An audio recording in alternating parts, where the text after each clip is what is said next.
Hi, my name is Laura. I work as a registered dietitian, and today we're going to learn how to make vegetables taste good through different ways of cooking them.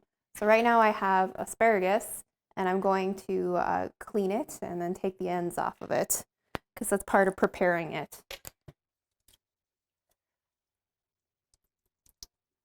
After washing them, I just towel them dry. We'll take it over to the kitchen island here to chop. And when you make asparagus, you want to take off the ends so that it will be tender. So when picking asparagus, you want to make sure that the ends are firm. And right now, asparagus is in season, and so when you're cooking it, it's going to be better quality, and it's also one of the cheaper vegetables you can get right now. And these ends, these purple ends, they're the ones that you want to cut off the bottom, or you can just snap them. What I often will do is I'll just line them up to make sure they're about even, because when you're cooking them, you want them to be about the same length so that they will cook properly.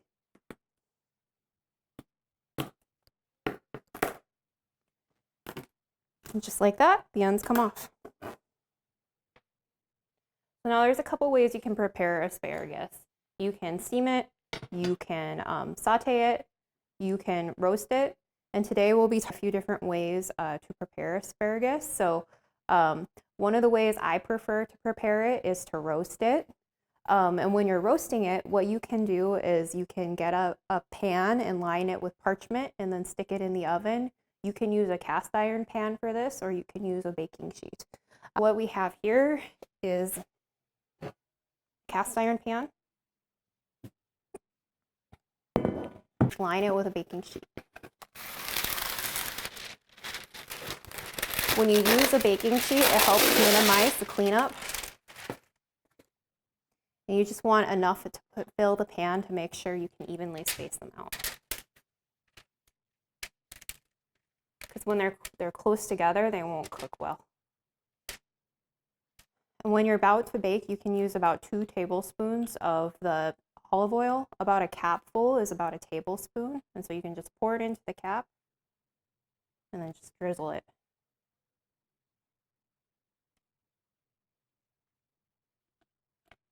Add a little bit of lemon juice. A couple squirts. If you've got clean hands, you can just toss it right on the pan.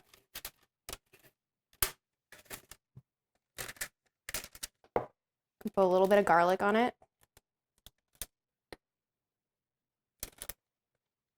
I'm using about a teaspoon worth.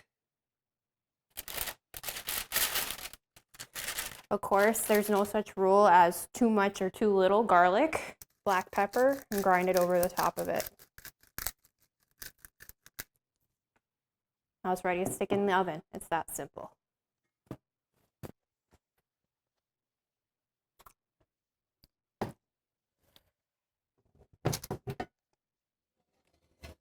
And I like to put it in the mid tier, because that way it's not too high up, it's not too low, and then the heat, it gets evenly distributed. And what will happen when you roast it, it will have that caramelization of the garlic and the lemon juice and the asparagus, so the ends will get nice and crispy. It's just another way of cooking it. Of course, the sauteing or steaming is a better way to retain those nutrients, but what's most important is that you find a way to eat vegetables that taste good to you, that helps you to make healthier habits. Bake it at 425 for about 12 minutes. Look at that. I got some beautiful asparagus. It didn't take much. It only took about 12 minutes in the oven. Let it cool about 5 minutes and you'll be ready to plate. My favorite things to eat with asparagus are chicken, steak, fish. I especially love salmon. And one of the things about asparagus is that, again, it's a good source of that vitamin B, folate. And so there's just different ways to explore how to cook it. And the benefit of using the parchment paper is that this is one of the easier ways to cook it and just peel it off. This parchment paper is also biodegradable, so you can just throw it away without any guilt. I want to remove the stems and everything from it so that you can thoroughly rinse the cauliflower.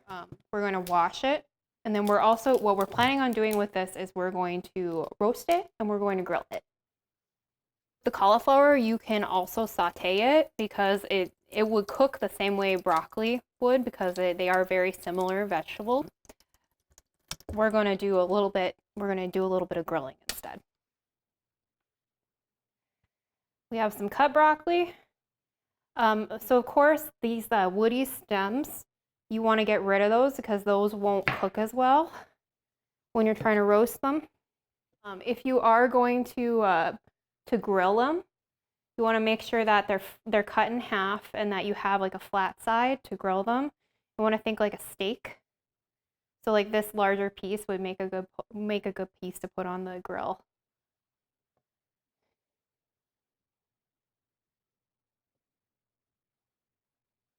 Brought up grilling because I'd heard from some people that they don't necessarily like the texture of roasted cauliflower or other roasted vegetables. Like grilled vegetables quite a bit because it has that savory flavor to it. So it's just another way to try vegetables in a new way. If you're just not someone who likes them, this is a great way to introduce yourself to them. And all you need is a little George Foreman, and then all it will take is about 12 minutes to cook if it's already been started and it's hot.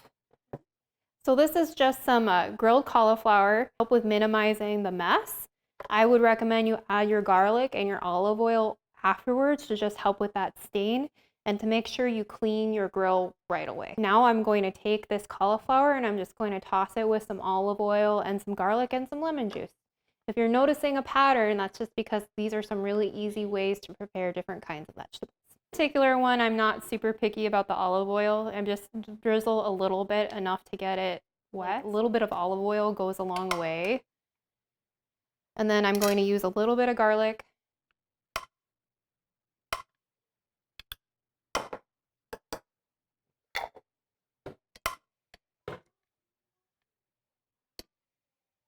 So kind of stir it up. And for other options, and then we have garlic powder. If you want a little bit of a stronger flavor, you can do a little bit of lemon juice. Just a little squirt over it. It doesn't take much. If you are feeling adventurous, you can add some paprika, or you can use this dash table blend that's used to serve like ready to eat food. I'm feeling a little spicy, so I'm gonna add some of that. And it's ready to eat. So we talked about before how with the pan roasting, you want the smaller florets. So I'm cutting these a little bit smaller.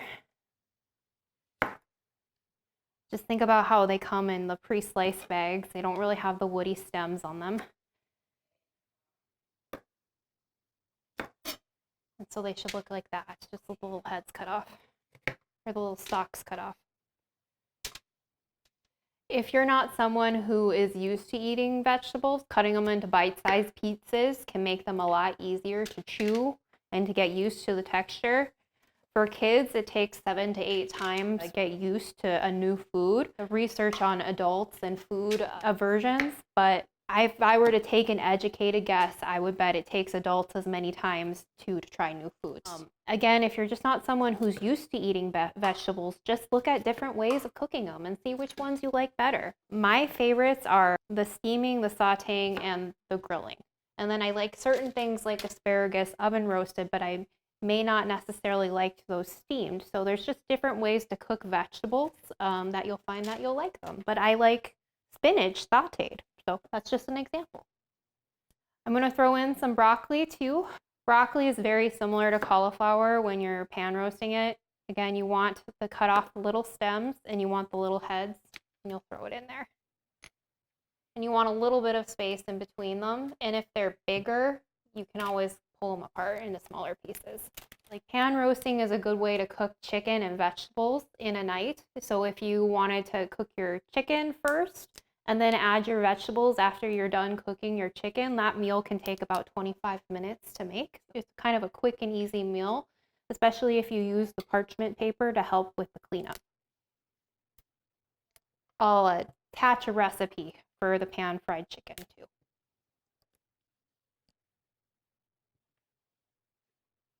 So now we'll add some olive oil, and I'm going to change things up a little bit. We're going to do some garlic powder and paprika in addition to the olive oil and the lemon juice.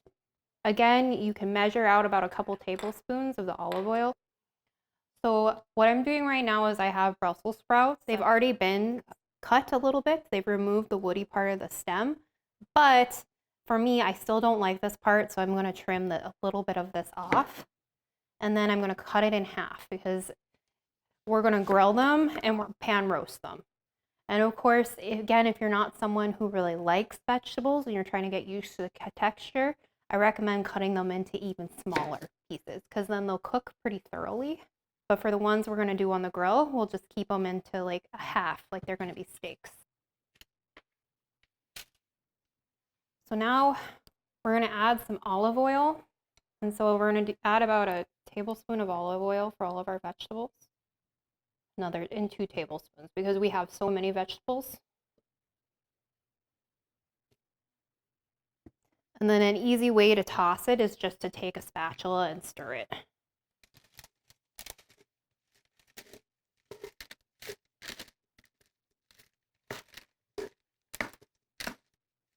I always add my garlic and my lemon juice before I roast them because I have the parchment paper, so it's not going to stain the pan if I add the lemon juice directly onto there. You can also cut a lemon wedge if you're feeling adventurous. But again, if you're someone who's just getting used to cooking, it's okay to just do a little spray of lemon juice over the top. And when I say spray, I mean just kind of lightly drizzle it all over all of the vegetables. And then you can add a teaspoon of garlic.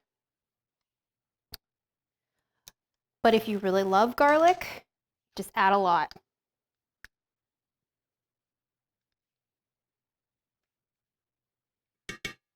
I love garlic, so sometimes I would add up to a tablespoon to my recipes. But if you're someone who's just getting used to it, I would start with a teaspoon. So I'm just stirring it to make sure I get all of the garlic and the cauliflower and everything mixed together.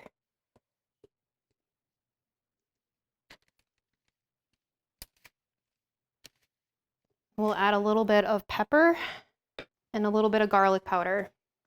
You can measure it and do about a teaspoon, but a lot of cooks, they just drizzle it over. I'm going to add just a tiny bit over the top, just a sprinkle. And then I'm going to do a sprinkle of paprika. And then I'll do some pepper.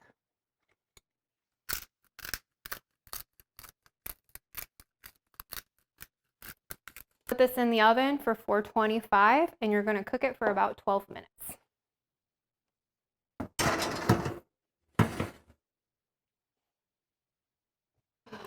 So when you're baking, sometimes things don't always go according to plan.